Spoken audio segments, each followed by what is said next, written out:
So we're gonna do something a little different here. We're gonna try something, doing something with these videos. I apologize. Some of these videos may not be the best quality. I know my audio may not be the best quality, but I'm gonna work with what I got, and hopefully in time, just kind of get a little bit more in depth as far as the technology and the equipment.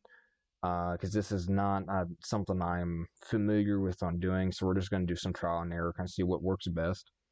So these videos are also going to be linked to my Facebook, to the business account. And what I figure what we're going to do is just do something as of current, see how people like it. Something similar to this, where it's just more of like commentary over like watching the video and me just kind of explaining what I'm doing.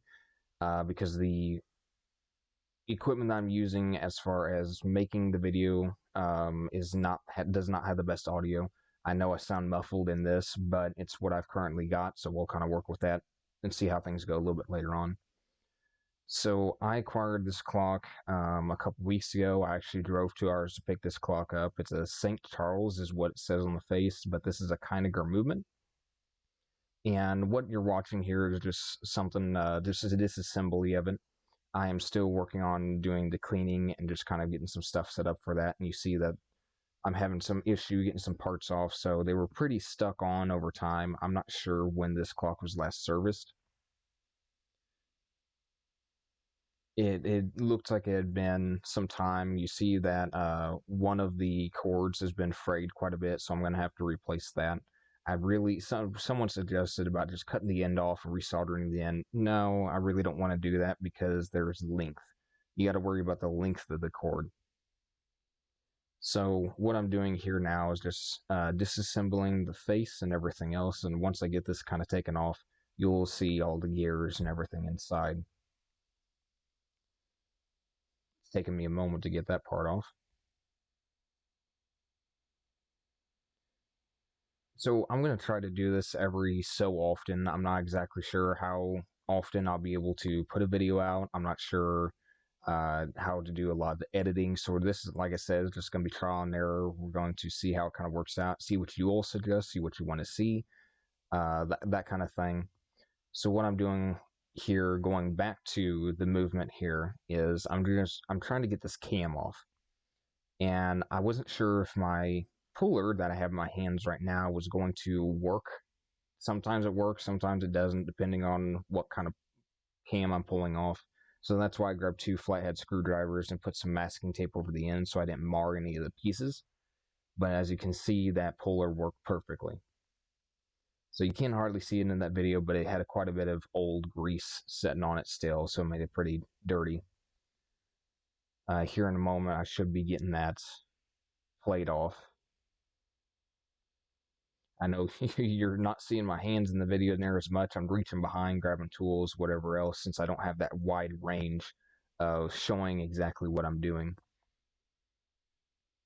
So here I'm just figuring out what socket fits on those nuts the best. If I remember right, this has been a couple days since I've made the videos, so I think that was a metric socket. So what I should have done is take the back off, not the front off, because the front was going to have issues coming off because of that star cam on the hour wheel. Or, excuse me, the center arbor. So that's why I put a couple of those nuts back on. I'm going to flip it over here.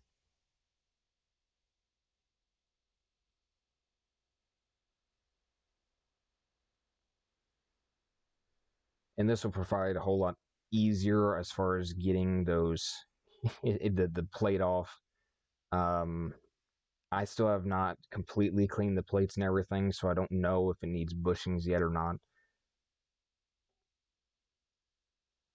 And there we go. So some of the pieces kind of came out, and when you see a wheel kind of stick to one of the plates, that's not good. It was pretty gunked up.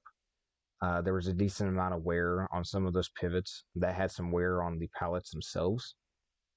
So I'm just reassembling to make sure that everything is back where it kind of goes, and just making sure I know where it goes. This also has a sucking hand on it, which, as you see, there's another raised plate on the inside there.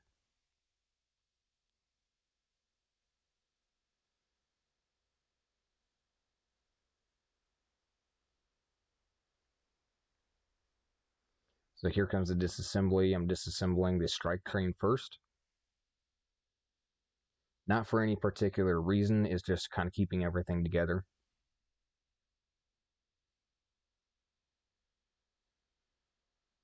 Trying to get that E-clip off.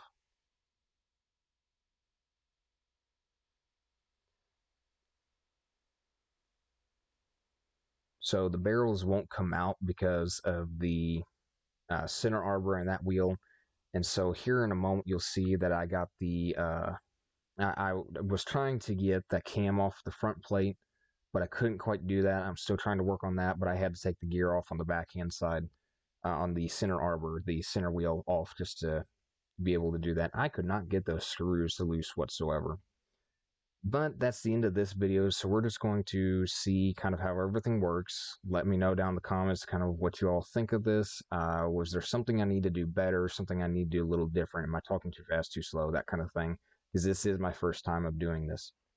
So just kind of let me know what you're all thinking. I appreciate it.